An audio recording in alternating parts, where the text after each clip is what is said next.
Hi, I'm Dr. Bhandari. I'm recording a video about what antidepressants and when to take them. You see, every illness has its own treatment pathway, and one should try to treat depression as well.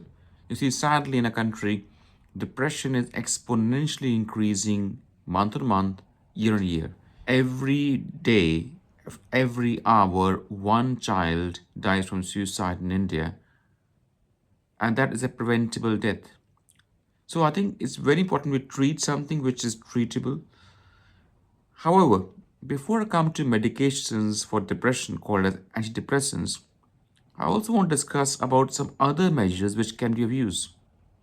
For example, many of us, before they go to see a doctor, be for any illness, be it a knee pain or be it a headache, they try natural things first.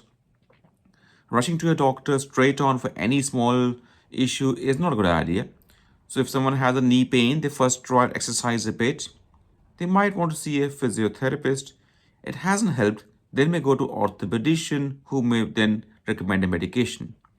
Similarly, if you feel you're down or depressed, the first thing I would try is try psychosocial interventions, which are what? Which are try to go for a walk twice a day, try to do deep breathing or pranayama as they say in India, and where possible, try to cut down your caffeine intake.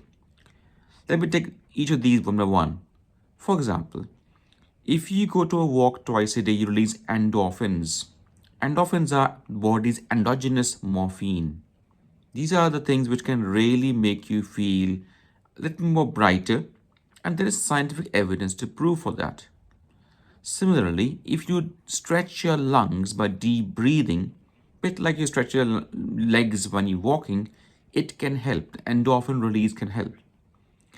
Then there are things, for example, stimulants like tea, coffee, bright lights like smartphone used late at night. Those things will certainly make your sleep pattern and your anxiety levels much worse. So, where possible, try to cut on caffeine intake and stimulants. Now, you try these things for a couple of weeks at least. It hasn't worked. You feel actually getting more down and depressed. Then I think the second thing you should do is you try to see a specialist, a psychiatrist, just like you have an orthopedician for knee pain issues, you have a psychiatrist for mental health issues. The psychiatrist may first of all assess you and tell you what he or she feels about how your presentation. They're meant to be well trained to assess how you present and looking at how you talk, how you present, how your facial expressions are, a number of other things. They can tell you if they think you have a depressive illness or an anxiety. Next stage before medication is what I call psychotherapy. Bit like if someone had a bad knee, they will have physiotherapy. The therapy for mental health is called psychotherapy. Now, it's important over here to realize one is psychotherapy, one is counseling. Counseling is not psychotherapy, and counseling has little or no evidence in psychiatry. Counseling is when I am talking and you listening. Counselor saying to you that this time you must wake up, this time you must eat, or telling you things to do. That is counseling. Therapy is, on the other hand, more like the therapist will help you talk, help you come out with your inner anguish, the inner pain, the painful negative thoughts. And as those thoughts come out, you might feel better. It's better like if I had a wound on my skin, a good surgeon before treating it will debride it. It's a big word, basically meaning he'll poke out all the pus. Once the pus has come out, then healing starts. A good therapist will try to get that pus, the negative thoughts, out of your mind. And once you verbalize them, you understood why you the way you are, you might feel better. Now, the other thing people ask me, okay, are there therapists in India? Yes, there are. Very few. I realize that. You'll have to fish for them.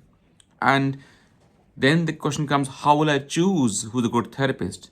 I often say when you meet them, generally the first session is free of charge. Meet them, talk with them, see how you feel. If you like them, you like their attitude, then go with them. Therapy sessions are generally done once a week for 6 weeks, starting normally for 6 months. Start with 6 weeks.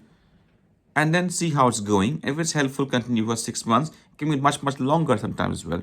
And it is financially difficult to afford that for months and years, but equally, one must not deny the fact that therapy can be really effective and a good therapist can be really helpful to you. Okay, so you tried psychosocial interventions. Number two, you have tried psychotherapy and things are not working your way. Okay, then start medications. Now, it's not that I'm against medications. In fact, I prescribe antidepressants and other medications every day. But I'm just trying to highlight the fact, be it any illness. Suppose I had diabetes, I could rush to a doctor and start insulin, or first thing is cut down my sugar intake and then come to medicines. If I had headache and I may have high blood pressure, I should cut down my salt intake first before I would say, yeah, I need to now take a medication for my hypertension because I have tried to cut down on salt, hasn't worked. So medications have a role and they have good scientific evidence. So coming to antidepressants now, antidepressants are various types. The most common nowadays, the most modern and common ones are the SSRIs. I repeat, SSRIs. These medications have been around for the last at least 25, 30 years. They are much better than the older ones. The older ones were bad because they used to affect the heart. They often caused concentration loss. They had many side effects. SSRIs, on the other hand, are fairly safe medications and just be absolutely clear, they are not addictive. I get asked time and again, if I start taking them, will I have to take them all my life? First of all, no. Most patients need to take them for 6 months only. A course is 6 months. If you have had recurrent anxiety and depression, then it is for 2 years. All these things I'm saying to you have been scientifically proven and there's evidence base for these things. So again, you can try SSRI medications. Common examples are sertraline, there is citalopram, and a few more. And by and large, most patients get better from them in about 6 to 8 weeks' time. And here is the rub now. You see, a painkiller will start working more or less in an hour or so, but antidepressants may start working in 3 to 4 weeks or even longer, which means the person may continue suffering for 3 to 4 weeks. And hence, many doctors, many psychiatrists will then say, okay, in the meanwhile, you can take a short acting, quick acting medication called as benzodiazepines. Now, again, a big word, short for this is benzos. These medications are very commonly marketed in India. There are things like alprazolam, atizolam, lorazepam, diazepam. These medications are addictive. Unlike SSRIs, unlike antidepressants, they have a bad name for right reasons because if you keep taking them, they're very effective. You feel anxious, you take a alprazolam, feel better.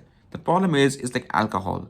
It helps you initially, over time you need more and more of it, and in spite of taking more dose of medications, still the anxiety remains with you. So they're not the answer. They're only for the short term, if at all, if the patient is so much acutely unwell that in spite of taking antidepressants, they're still very unwell, or antidepressants haven't shown the effect as yet, then maybe it's an idea that you can try them.